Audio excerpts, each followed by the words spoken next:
Well, here goes nothing.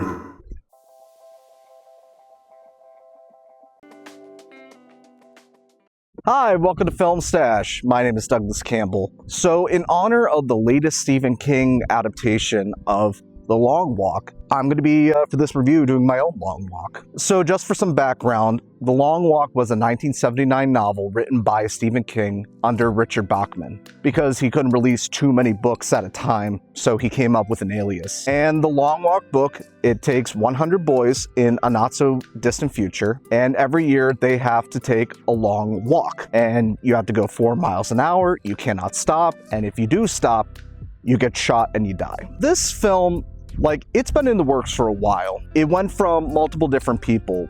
Around the 80s to 90s, I believe George Romero was going to make an adaptation of it.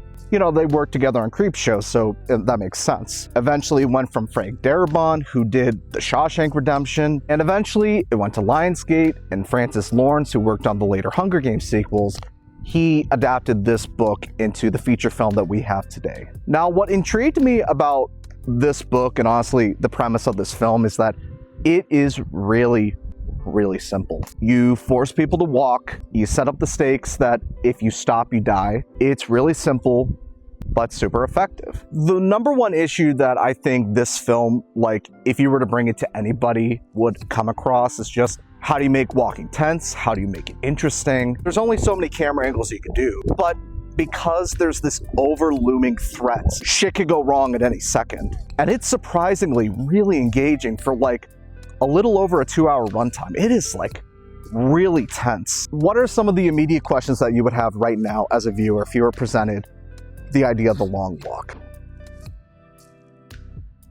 But it works really well within the tension of just, how long can you truly keep doing this? And they cover their bases. Stephen King and Francis Lawrence, they did make walking scary. Stephen King, he does know how to write good characters, and if you've read at least 1 or 2 Stephen King books, you could definitely tell this is a Stephen King adaptation. But the basic ideas that this story presents, it is still so strong that some of the more awkward dialogue, you can look past it, honestly. The cast is relatively unknown. I think probably the 2 more well-known actors in this thing is probably Mark Hamill and Philip Seymour Hoffman's kid.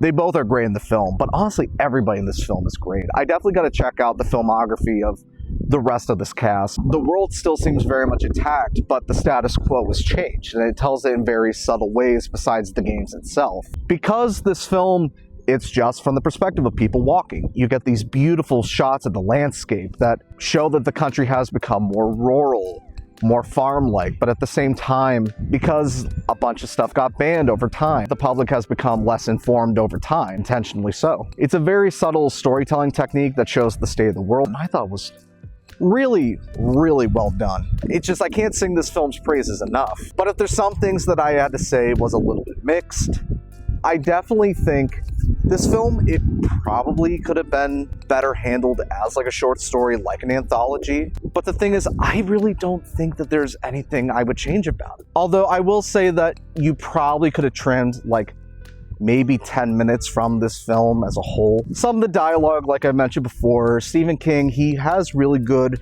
writing for characters, but sometimes it does come across a little hokey and of its time. But it's also a thing that I probably wouldn't change, honestly. I think it adds character to it. I sort of wish Mark Hamill was a little more involved. He is this overlooming threat that's making this hellscape of a long walk happen. Truthfully, I think the only negative thing I have to say about this film itself is, honestly, I hate to say this because it has nothing to do with the film, but there's this father and his young, preteen daughter. They were sitting, right next to me, and they were kind of riffing on the movie. And I could tell, when they were going to speak because, on the little far left corner of the screen, it would say, 200 miles, day 3. And so I would know as soon as that popped up, they'd say a quip. So I'd cover my ear, and sure enough, that was honestly the worst experience of that film. It was just so goddamn annoying, and I really wish I could have told them to shut the fuck up, but at least people are in the movie theater, at least people are enjoying film. I just wish there would be movie theater etiquette brought back. I wish that there was a whole lot more that I could say about this movie, because I absolutely love the hell out of it. But I think sometimes when you get a film that's so simple but effective. Sometimes there's not a whole lot more you can elaborate on. So overall, I would give this film about a solid 9 out of 10. I really would recommend that you guys go out and see The Long Walk whenever you can. Well, that's all the time we have for today here on Film Stash. My name is Douglas Campbell, and if you excuse me, Jesus, I gotta get some water.